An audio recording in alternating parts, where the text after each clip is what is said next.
Are you a first-time home buyer and you feel like no matter what the circumstances, the deck is always stacked against you for you to find that first home?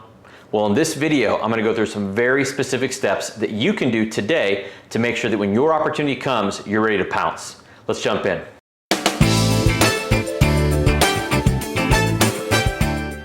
If this is your first time to the channel, or if you just hit the market looking for a home, hit the subscribe button, hit the bell, so that you never miss out on the latest information that's coming out there.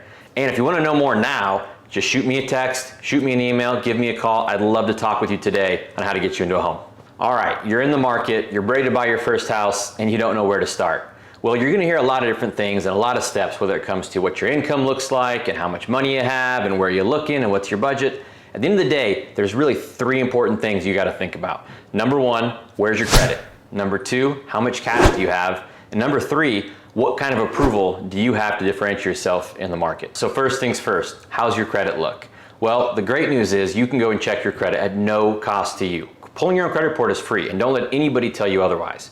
Once you get your credit report, what are you looking at? What do all these numbers mean? Well, I'm gonna start by telling you that when you go to submit for a mortgage, the bare minimum is at least a 580.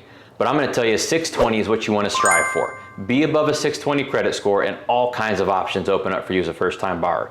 So how do you make sure you're over 620? Well, there's a couple of different things to understand. Number one, is everything on that credit report accurate?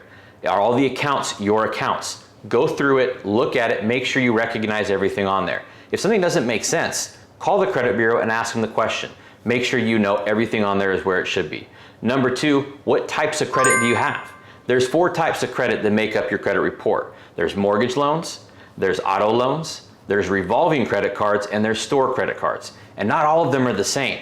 Having a diversified portfolio of credit gives you a stronger credit report. Next, how long have you had credit for? This is the biggest thing I see people do. They think by canceling a credit card, it's gonna help them, but it's actually gonna hurt you. The credit bureaus want to see how long have you had that credit established. Even if it's a small balance, if it's only got a limit of $500 on it, leave it on there if it's your oldest credit report. It only makes you a stronger borrower.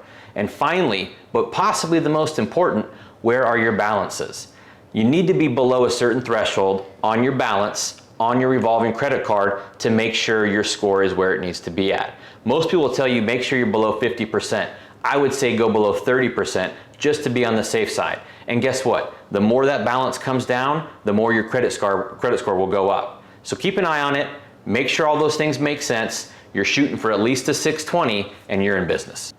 So now that you know your credit's in a good spot, what's next? Next is about cash. How much cash do you have on hand? Listen, buying a house is not a cheap endeavor. There's gonna be things that are gonna come up along the path. The first thing I'm gonna tell you is the down payment.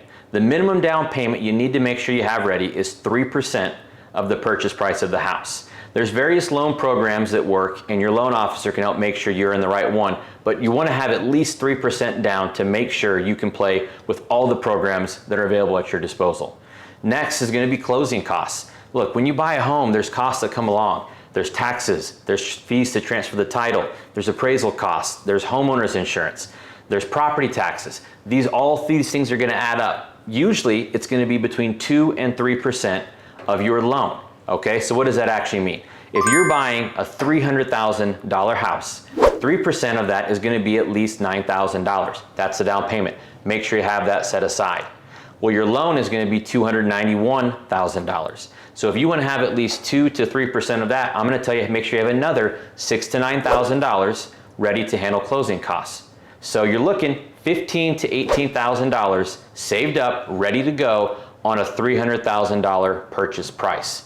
You have that ready, you're in great shape. But guess what? It doesn't all have to come from you. That's the beauty of buying your first home. We can do creative things like you can get gift funds as long as it's from a qualified relative. Your loan officer can help you out with that and what it looks like. There's concessions.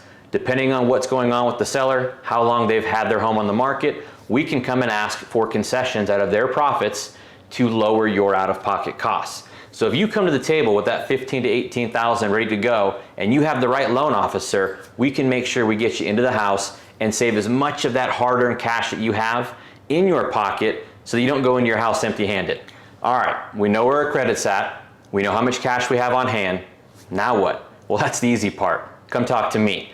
As a broker, I'm gonna be able to go out and find the right lender with the right programs to put you in the strongest possible position to win the bid on the house that you want. What you want to do is get pre-approved, and there's different levels of getting approved. So number one is going to be the basic level. You've got to have this if you want to even think about putting an offer. That's a pre-qualification.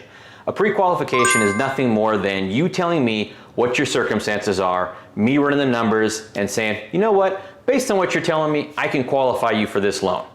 Not the same as a pre-approval. To get you pre-approved, I would want to actually see your documents. Let me see your W-2s. Let's look at your bank statements. Look at your pay stubs. I need to actually see and verify, do you have the cash on hand? Do you have the credit score necessary so that I can give you an even stronger vote of confidence that, you know what, you're pre-approved for that sale. But guess what? That's not it. The last thing that we can actually do to make you the strongest possible candidate in the market is take your entire file, your entire package, and I'll actually submit it to the lender. We'll put you through an initial underwriting process where they can say, hey, you know what, Josiah, based on everything that you've showed us and all of this documentation, we will conditionally approve your client for the purchase of the home that they're looking for. When you have a conditional approval, you go into the market as the strongest possible buyer in the eyes of sellers and their listing agents. So come talk to me more about this. We'll figure out what makes the most sense for you. We're always going to shoot for that conditional approval because I want to make sure you have the best offer when you find the home of your dreams. All right, so that's it. Get your credit, figure out where it's at, pull your cash together, set up some time with me. We're going to get you conditionally approved and put you in the marketplace. But there's one thing I really want you to remember. This is your first home. It's not your forever home. This is just you starting the process of building wealth and building equity so that you can set yourself up and set your kids up and their kids up to not be tied to rent for the rest of your life. It's a huge step.